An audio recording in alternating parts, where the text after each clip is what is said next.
ഒരു ടെസ്റ്റിമോണി പറയാൻ, real life പറയാനായിട്ട് ഞാൻ സൗമ്യനെ വളരെ സ്നേഹപൂർവ്വം ക്ഷണിക്കുന്നു. Thank you Soumya. Recording in progress.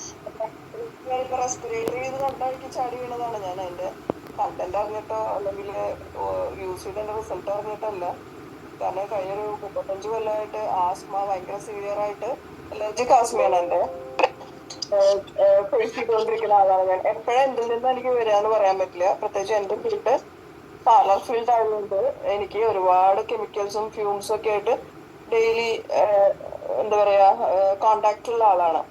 അപ്പം ആക്ച്വലി ഞാൻ ഒരു 30-35 വർഷമായിട്ട് ഇൻഹേലർ യൂസ് ചെയ്യുന്ന ആളാണ്. ഇൻഹേലർ ഈ ഫാർമസിയിലേക്ക് ഇൻട്രൊഡ്യൂസ് ചെയ്ത കാലം തൊട്ട് ഞാൻ യൂസ് ചെയ്യുന്ന ആളാണ്.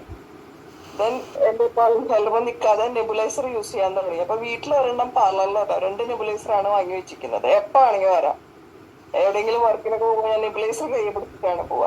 അങ്ങനത്തെ അവസ്ഥയിലുള്ള ആളാണ് ഞാൻ. അപ്പൊ റെസ്പിറേറ്ററിന്ന് കണ്ടു കഴിക്കും. ബാക്കി എല്ലാ പ്രോഡക്റ്റും യൂസ് ചെയ്ത് ഞാൻ ഭയങ്കര ഹാപ്പി ആൻഡ് കൺവിൻസ്ഡ് ആണ്. അപ്പൊ പിന്നെ എനിക്ക് ഇതിലൊരു സംശയമില്ല. എന്തോ റെസ്പിറേറ്ററിക്ക് എന്തോ ഒരു സംഭവം തരും ഇതെന്നുള്ള കോൺഫിഡൻസിലാണ് ഞാനിത് വാങ്ങിക്കുന്നത്. വളരെ നല്ല ടേസ്റ്റുള്ള സാധനം, ഭയങ്കര ടേസ്റ്റും ഭയങ്കര തുളസിയുടെയും ജിഞ്ചറിന്റെ ഒക്കെ ആ ഒരു നമുക്ക് തന്നെ അത് കഴിക്കുമ്പോൾ തന്നെ ഭയങ്കര ഒരു സൂത്തിങ് എഫക്റ്റ് ആണ് കഴിക്കുമ്പോൾ തന്നെ. പിന്നെ ഞാൻ രാത്രിയിൽ ഒരു മോണ്ടക്കൽസി എന്ന് പറഞ്ഞിട്ടൊരു അലർജിയുടെ ടാബ്ലറ്റ് എടുക്കുന്നുണ്ട്. ദെൻ ഇൻഹേലർ യൂസ് ചെയ്യുന്നുണ്ട്, സെറാഫ്ലോ 250. എഗെയിൻ അതിനേക്കാൾ കൂടുതലായിട്ട് എൻ്റെ തോന്നിവാസത്തിന് ഞാൻ ഐസ്ക്രീം ഒക്കെ കഴിച്ചു കഴിഞ്ഞാൽ ഞാൻ വേനൽക്കാലം മുഴുവൻ ഐസ്ക്രീം കഴിക്കും. മഴക്കാലം ആകുമ്പോൾ ഞാൻ ഭയങ്കര ഡീസന്റ് കുട്ടിയായിട്ടിരിക്കും. തണുപ്പ് കാലം, അതായത് 2 മാസമാണ് കൊല്ലത്തിൽ എനിക്ക് ഐസ്ക്രീം കഴിക്കാൻ പറ്റുള്ളൂ. അപ്പൊ ചെറുപ്പത്തില് എൻ്റെ ഏറ്റവും വലിയ ആഗ്രഹമാണ് എന്ത്, വയറ് നിറച്ച് ഐസ്ക്രീം കഴിക്കണം എന്നുള്ളത്. അപ്പം ഞാൻ എന്നിട്ട് ഇത്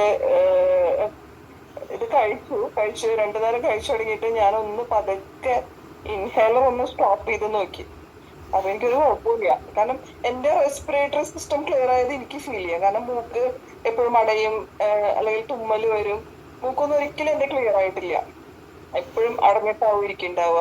അല്ലെങ്കിൽ ശ്വാസം വലിക്കുമ്പോൾ എനിക്ക് തന്നെ ആ ഒരു വീസിങ് സൗണ്ട് എനിക്ക് തന്നെ എപ്പോഴും കേൾക്കാം, ഒരു ചെറിയ വീസിങ് ഉള്ളത്. പക്ഷെ ഇപ്പൊ ഞാൻ നോക്കുമ്പോ ഒരു സംഭവം കാണാനില്ല. കാരണം ഞാൻ പതുക്കെ ഇൻഹേലർ നിർത്തി നോക്കി.